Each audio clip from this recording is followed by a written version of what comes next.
Hello Aries, Sun, Moon, Rising, and Venus signs. Kamusta po kayo? Sana po ay nasa mabuti kayong kalagayan. Welcome back po sa Star Tarot. Kung bago kayo dito, welcome din kayo. Thank you sa inyong support. I truly appreciate it and God bless you all. Tignan natin po ang mga mensahe ninyo for today. For Aries, pauna mensahe ninyo ay Hierophant. Ayan. So, ang focus ng iba sa inyo ngayon is learning, no? Learning, education, yung mga ganon, expanding your knowledge, expanding your studies, no? Maaring ang iba sa inyo dito is a teacher or siguro you are learning to be a teacher, no? Maaring nag-aaral kayo, maaring ang course ninyo is for teaching, at saka maaari din naman na ang iba sa inyo is already a mentor, no? Maaring you are the go-to person of many people around you dito when they need someone to talk to, when they need someone to ask for advice to, no? Yung mga ganon. Maaring ano kayo, advisor, counselor, mga ganon. For others of you, maaari din naman na siguro you are a spiritual person din, maaari din ganon ang ganap dito, Aries. So what else? We have the Magician, beautiful energy, Aries, no? Kasi, ano to, time to take action ito. When the Magician comes in, there is something na sisimulan kayo. There is something na gagawin kayong bago, no? Parang creation energy siya. Because number one, ang Magician. So, ibig sabihin, mayroong magsisimula or sisimulan or you're going to create something new dito, no? And this is calling you for action. Nakataas na ang kamay niya with the wand. So, talaga namang parang on the go na siya, no? So, Aries, so maaaring meron kayong iniisip sa ngayon. Maybe you have plans, you have goals, mga ganon, and you're going to take action now. You're going to get on your feet, no? And you are going to start doing things that you need to do dito to make things happen for yourself, no? So that is really beautiful. So what else for Aries? We have Three of Swords, and for others of you naman dito, siguro merong ano kayo, merong heartbreak, merong kayong heartache na naranasan recently, no? Parang ano pa sa inyo to, parang fresh pa sa puso ninyo, no? Parang fresh pa na, alam mo yun, maybe hindi ito nangyari recently, maaaring hindi, pero yung parang sa puso ninyo hanggang ngayon nandiyan pa rin. Maaaring lagi ninyong naaalala kung ano ang nangyari, or maybe there is something that always reminds you of what happened, kaya lagi pa rin kayong naiiyak, lagi pa rin kayong nalulungkot, no? Naaalala nyo pa rin kung ano ang nangyari, kung ano yung sakit na idinulot sa inyo, sa damdamin ninyo ng sitwasyon na yan. So whatever the case may be, you know, hindi pa rin kayo nakakapag-move on sa sitwasyon na to, Aries. And with the Magician energy dito, beside this Three of Swords, parang ang napipick up ko dito, you know, maybe matagal na din itong sitwasyon na to na nangyari, yung heartbreak na yan. And maybe it's about time na for you to do something para, ano mo yun, makapag-move on ka na from this situation. Otherwise, no, parang kung lagi kayong nakaangkla pa rin doon sa kung ano man ang nangyari, nakapagdulot sa inyo ng heartbreak, you know, parang hindi kayo dito makakapag-move on. Parang hindi kayo dito makakaalis sa inyong sitwasyon. And that is going to prevent you, no, from doing things or from making beautiful changes sa buhay ninyo, because it's preventing you. Yung heartache na yan, yung heartbreak na yan, yung parang tatamarin kayo, parang mawawalan kayo ng gana, no, to move forward sa buhay ninyo. Kaya parang ang feeling ko dito, it's now about time for you to take action para nang sa gayon mawala na sa puso ninyo kung ano man yung sakit na ito, no? Makapag-move on na kayo from this heartbreak, from this heartache, no? So, yun ang kailangan siguro ninyong gawin. Work through your feelings, go through your thoughts, your feelings and emotions, and tignan ninyo ang inyong sitwasyon, no? Anong mangyayari sa inyo if you're going to be stuck in this situation.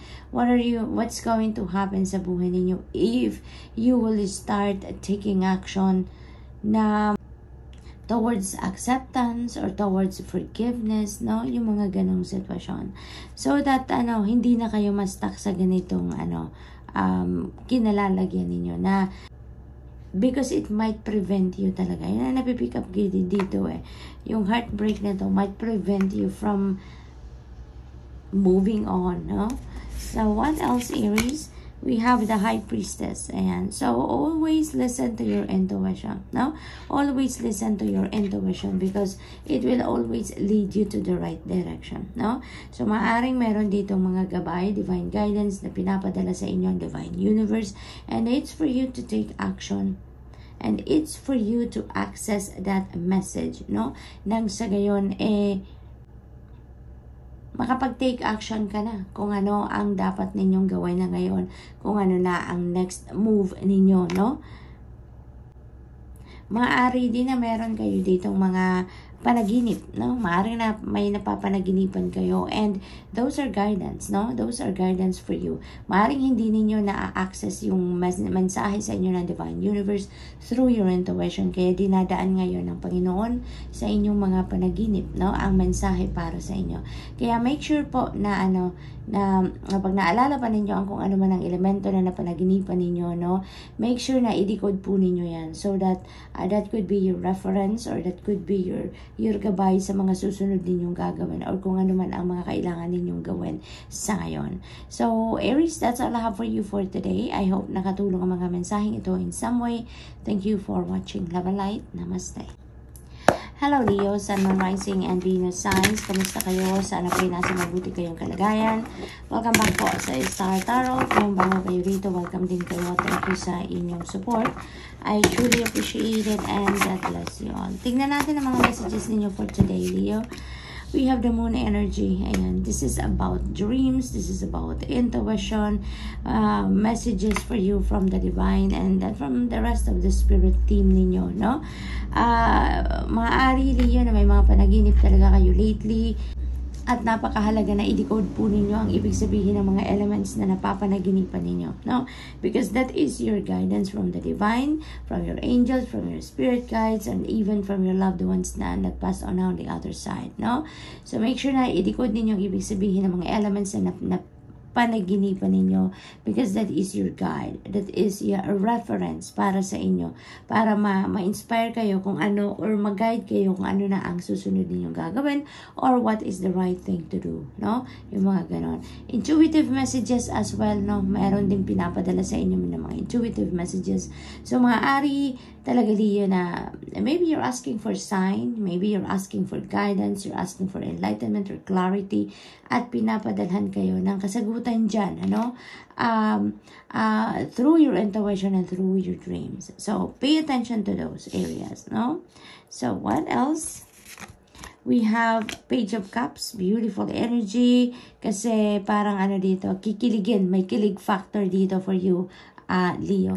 Maaari may mga magagandang balita, no? Wonderful news na parating sa inyo na yun ang magpapangiti sa inyo, magpapa-excite sa inyo, magbubuhay talaga ng inyong passion, no?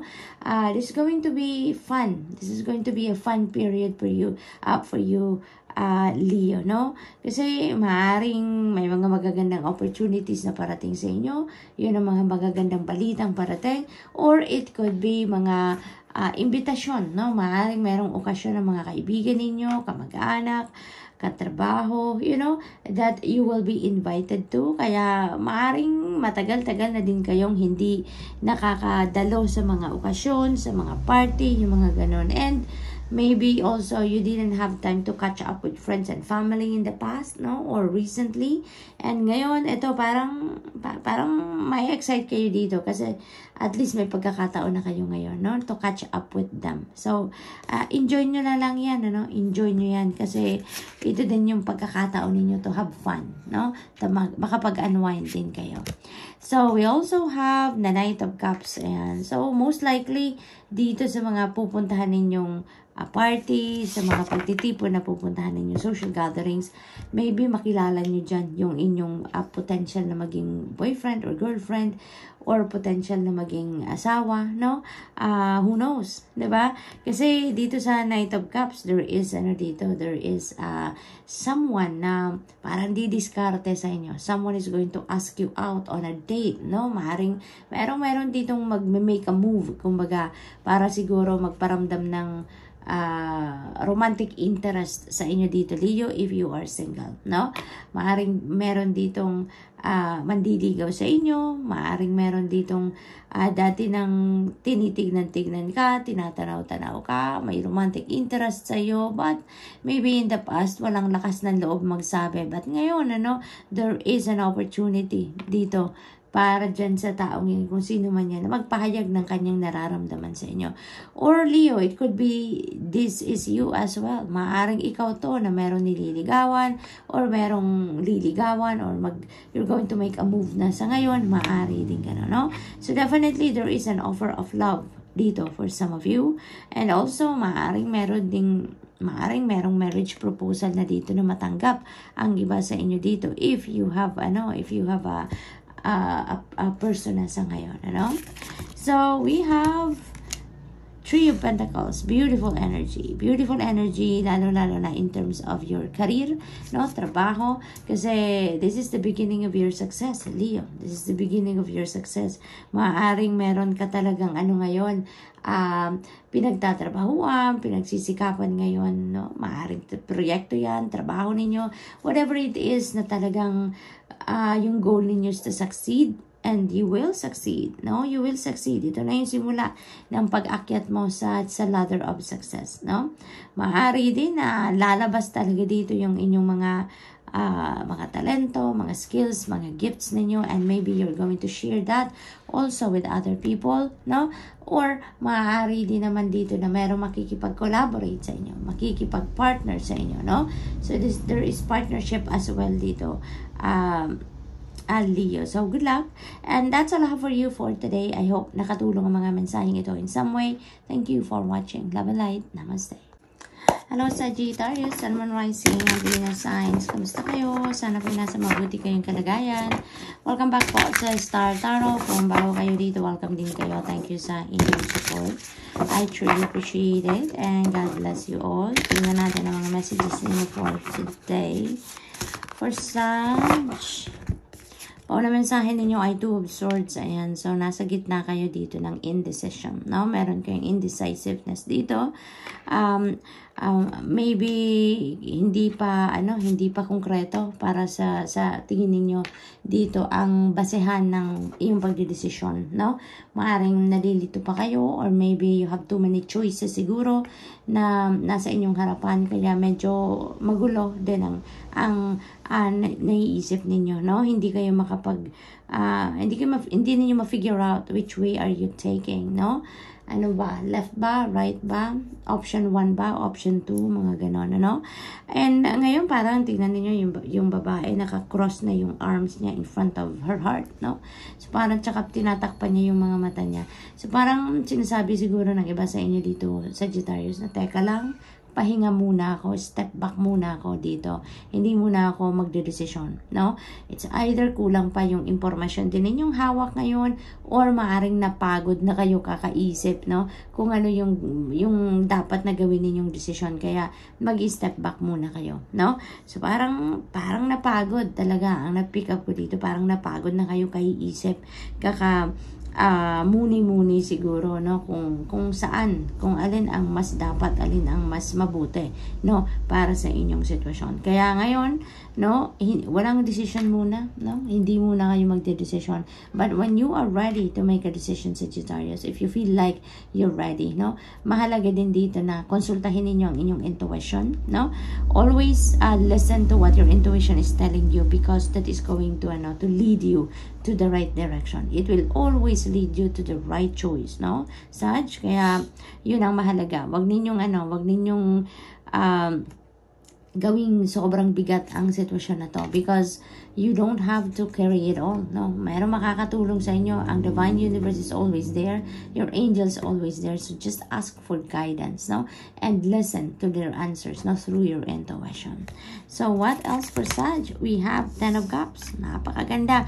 Maaring yung decision making na to, no, na kinakaharap ninyo dito is siguro linked to family, no? Family affairs, family situation, maaaring ganun ang ganap dito sa Sagittarius.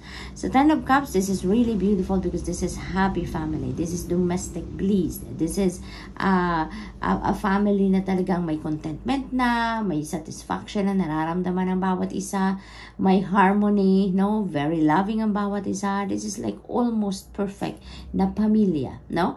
Maaaring ito ang sitwasyon ninyo ngayon sa Sagittarius, no? Maaari din na yung decision na to is related to this one because maybe there are things dito, no, na you are working on para nang sa gayon makamit ninyo yung energy ng 10 of Cups. Maaring you are on the way to this 10 of Cups energy. Maaring ganun. Kaya siguro may mga decision kayo na kailangang gawin, pagpilian, may mga choices kayo na kailangan ninyong pagpilian at kailangan ninyong mag-choose lang talaga ng isa, no, na bagay dyan, ano? So maaring yun ang nahihirapan kayo, no? Because when it comes to family, talagang minsan, diba, mahirap magdesisyon, lalong-lalo na kung you are going to make some sacrifices, diba? So yun ang napipick up ko dito for some of you. But definitely dito, Sagittarius, there is happy family dito, there is contentment, there is happiness dito dahil ang iba din nga sa inyo dito sa Sagittarius, meron na kayong wish na nag-come to fruition na. Kasi 10 of Cups na to, dumaan na to sa 9 of Cups, which is a wish fulfillment energy. At saka yung wish siguro ninyo na nag-come to fruition na dito is wish ng inyong buong pamilya. Maaaring ganun din ang ganap. Or this is your wish for your family, no? So yun din ang napipick up ko dyan. So we have Wheel of Fortune. Napakaganda sa Sagittarius. Ang happiness ninyo dito parang tuloy-tuloy at parang hindi siya matatapos, ano? This is really beautiful. With the Wheel of Fortune energy dito sa Sagittarius, napakaganda, no? Napakaganda ng ganap dito sa buhay ninyo because things are going to be to be changing in a positive way, no? May mga positive changes na mangyayari dito. There are things dito na is going to turn around to be a better situation, no? This is destiny at play, no? This is destiny at play. This is the universe intervening in your circumstances para maayos ang sitwasyon ninyo, no? Kung dati nang maayos ang sitwasyon ninyo, mas lalo pang magiging maayos yan, mas lalo pang maging maganda, masaya, no? If not, then definitely the universe is going to rearrange, no, mga events sa buhay ninyo, sitwasyon ninyo sa buhay, no, so that maging maganda, no, magkaroon ng magandang pagbabago, yung mga ganon. So this is really beautiful, no? This is really beautiful. Destiny is at play. Talagang kung saan kayo dapat mapunta, doon kayo mapupunta, no? There are going to be events that will lead you to a place or to a situation wherein you will be in line with your destiny, no? So this is really beautiful. Ang swerte ay nasa inyong horizon, no? Good luck and good fortune is in your horizon. Kaya lalo-lalo na pagdating sa pera, no? Pagdating sa pera, pamilya, kaibigan, you know, trabaho, negosyo, no? Ayan, merong swerte, no? Na maaaring bumalot sa inyo sa mga areas na yan. So good luck to that, Sag. We have the world energy. Napakagaganda talaga ng mga messages na ito para sa inyo, Sagittarius. The world energy, travel, no? Ang unang-una ko na pick up dito, there is travel going on dito for you. Maaring ang iba sa inyo is embarking on a travel na talaga. Maaari din naman ang iba sa inyo, this is travel plans, no? Nagagawin pa lang ninyo, maaaring gano'n. This is also about completion, no? So, maaaring meron kayong mga proyekto, meron kayong mga ginagawa na matatapos na sa ngayon, pag-aaral, mga ganun ba, no? Along those lines. Or chapters sa buhay ninyo. Maaaring meron na kayong tatapusin na chapter sa buhay ninyo because you are ready to embrace a new one, no? Newness, kumbaga, no? May mga bagong level na kayo sa inyong relationship, mga ganon na napapasukin, no? Maaring ganon ang ganap. So, definitely there is success din para sa iba sa inyo dito.